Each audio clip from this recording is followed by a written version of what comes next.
What is going on YouTube? This is Big Papa Jake with another figure review. Today I'm going to talk about one of my favorite topics in pro wrestling, and that is tag teams. You know I'm a mark for tag teams, and today I'm going to review, unfortunately not open quite yet, but review the Monday Night Wars Series 3 Harlem Heat set. So let's get a look at it here. I'm going to show you both in package, and I know you guys have seen these probably all over the place. There's Stevie Ray and Booker T. So it's kind of hard with the glare. I got to figure that out, but meantime, there you go. I'm just going to talk a little bit about the packaging, a little bit about the figures inside, and what my history with the Harlem Heat is, as far as I'm concerned, my opinion on that. So we're going to start with Stevie Ray. Stevie Ray gets the least publicity of the two, obviously. Booker T going on to be, I'll say, the bigger star, but mainly in the singles division. But they both, to me, were great wrestlers, and as a team, better than almost every tag team of the late 90s, so my opinion. But let's take a look at the packaging. Monday Night War packaging is awesome. Of course, they've got the Disciple Build-A-Figure, and this is why I said I will not open these just yet. I'm going to hang them up mint in box. But if I happen to get my hands on The Rock and Rob Van Dam, which, as you can see, that's the rest of the wave there, I would love to add this Disciple to, if you look over my shoulder, my NWO setup there in the Nitro ring. So fingers crossed. I'm not going to pay over retail for either one of those, The Rock or Rob Van Dam, but if I do find them, I'm going to open them up and go ahead and build the Disciple. I doubt I'm going to find Rob Van Dam. I'm guessing is going to be really tough find for retail price, simply because he's got the head of the Disciple in there, and because he's popular with a lot of the ECW fans. I was not an ECW fan, never watched it, only knew of it. So don't really have any feeling about Rob Van Dam one way or another. Anyhow, so let's get to Stevie Ray. As you can see, name on the side. Beautiful glamour shot on the front. Monday Night Wars. And again, WCW versus WWE.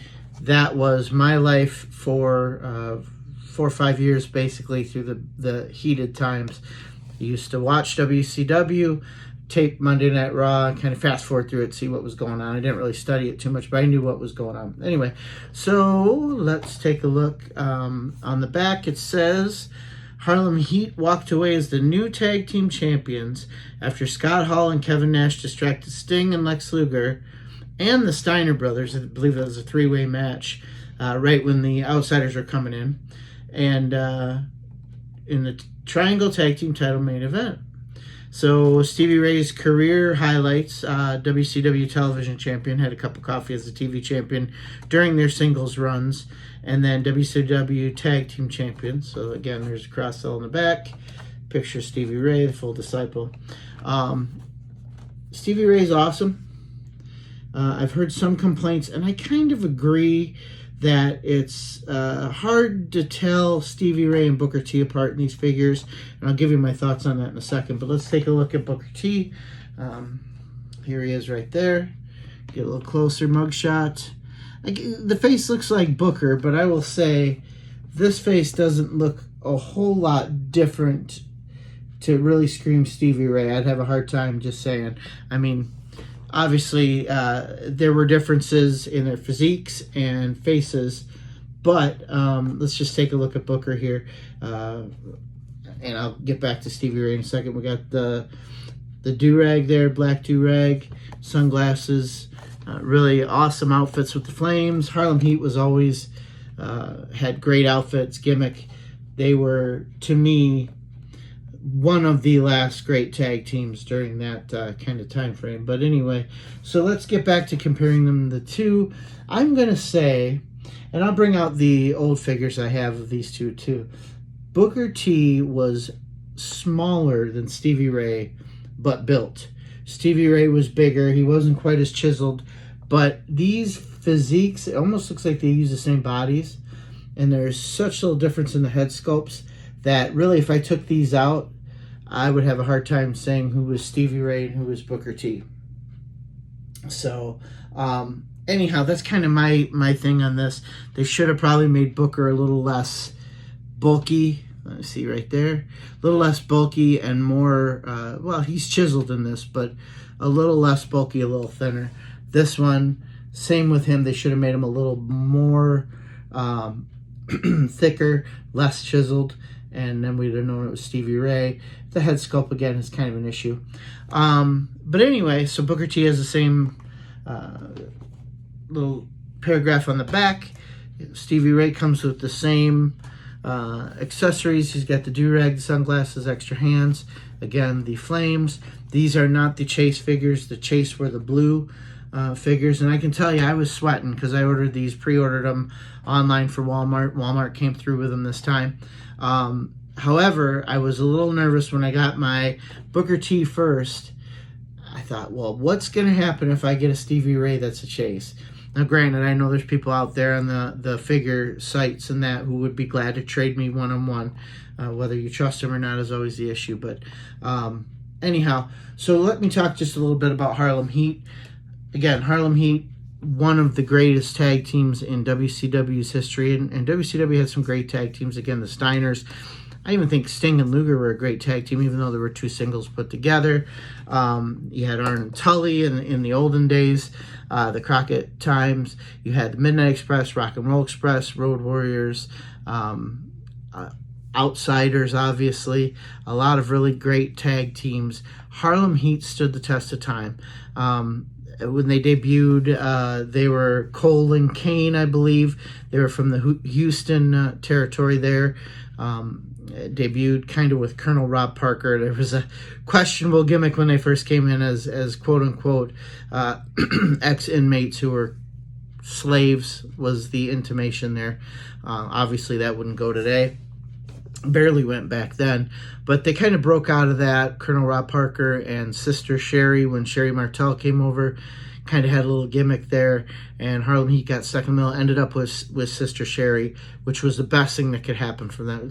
Sherry Martel, I mean, I can't say enough about her talent, and she was the missing piece with these guys. Brought them both up, in my opinion, to a different level, tag team-wise, to where they could compete with the Sting and Lugers and the Kevin Nash and Scott Halls and things like that, Steiner Brothers and whatnot. They were really the cream of the crop of the mid-90s to late 90s WCW tag team division. So, again, I miss dearly the good old days of tag teams. You know, you've got some today. You've got the New Day. You've got the Creed Brothers. You got tag teams that are named and have gimmicks and outfits together, but they're few and far between. Most of them are like, you know, A-Town Down Under, where it's two single stars that just weren't getting anywhere. Let's put them together, see what happens. I wish for the old days back. Let's put it that way. So now let me really quick compare them to the old series. And I'll be honest, I don't remember what series this is. I can't see it anywhere. But if you take a look here, here's Stevie Ray in the old series. I can't remember. These are a couple years old. I think they're more than when I started collecting again. I started collecting again about 7 years ago. And I think they had already been released. I had to go on the... go on the secondary market. Pardon my yawn. And here's Booker T. Now, kind of opposite. If you could see, I think Stevie Ray is too small in this. And Booker T is pretty much perfect. So I think they kind of went the other way. Booker T's head sculpt, I can't tell with the do-rag off. But I think it's okay. But there's not a whole lot of difference. Again, I think the physiques need to be different, and I think they're just using the same body sculpts in both of these sets of figures. But yeah, so those are my Harlem Heat figures. As I said, I'm going to keep the Monday Night Wars inbox until I get wind if I'm even going to get Rob Van Dam and The Rock. I know you can pre-order The Rock still right now, I think for $20 or whatever they go for on Walmart.com. So looking to see if I can get that Disciple, then I'll crack them open. At least I'll still have a set of the the Harlem Heat inbox. But yeah, obviously Booker T went on to World Championship fame. He was the last ever WCW heavyweight champion under the WCW company. He closed out Nitro by beating Scott Steiner. He also had the TV title. I'm not sure. I think he had a U.S. title run as well. So I think Booker T held all the titles and then went on to WWF with some success. And Stevie Ray kind of, I don't know if he called it quits. I don't remember him ever going to WWF, but I know that he did have quite a singles run in his NWO run. Kind of the NWO B squad, as I like to call it, with Vincent and the guys who would always run out and try to beat up the good guys and look like chicken shit heels, pardon my French. But anyway, so yeah, again, awesome figures. Love the glamour shots on the back.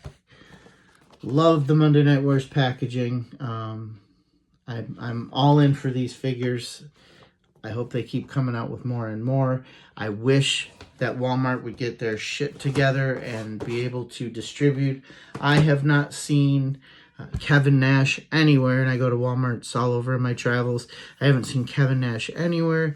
I've seen almost every figure in that wave, except it just seems like they're so hard to get. And I know with every set that has a Build-A-Figure in it through my collecting career, and like I said, I think 2018 I started recollecting again 6 years ago, I have not been able to find the Build-A-Figure sets easily. I just haven't. I was lucky enough to find the complete J.J. Dillon Build-A-Figure set, the complete Howard Finkel set, and the complete Mean Gene set, but really, these Build-A-Figure sets are just hard to find. So anyway, thanks for listening about Harlem Heat. Love them. Love the tag team division of that time. Love the tag team division of really the early 80s on until, basically WWF won the Monday Night War and just decided, hey, other than the Dudley Boys and Edge and Christian, let's just stick singles together and make them tag teams. And that's really no more evident than it is today. So please, Triple H, bring tag teams back. Bring good, popular, main eventing tag teams with something on the line and matching outfits, a gimmick name. I mean, I'm not saying they have to buzz around like bees or, hide under the ring and switch masks or anything like that. Though some of that might be fun to see again. But yeah, please, let's bring tag teams back again. Anyway, thanks for watching. Big Papa Jake signing out. Good luck hunting figures. Hopefully you find what you're looking for. I'll be back when I got a few things on order, not much. I think I got the Terry Gordy and Paul Heyman figures coming, hopefully eventually.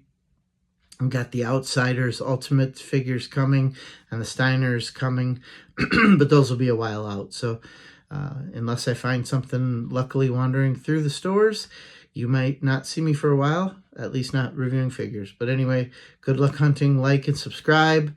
I'm getting up there. I think I'm in double-digit subscribers, so thank you. Comment below. Tell me what you think about the tag teams. Tell me what you think about Harlem Heat. Tell me what you think about the Monday Night War figures. Tell me what you think about these figures particularly. Anything. I want to hear from you guys. I want to talk wrestling. I want to talk wrestling figures. It's what I love. What keeps me sane as a father of 11-year-old twins who works his butt off during the week. So please, please, please like, subscribe, talk to me. I want to talk wrestling. So, all right. Deuces, oozes.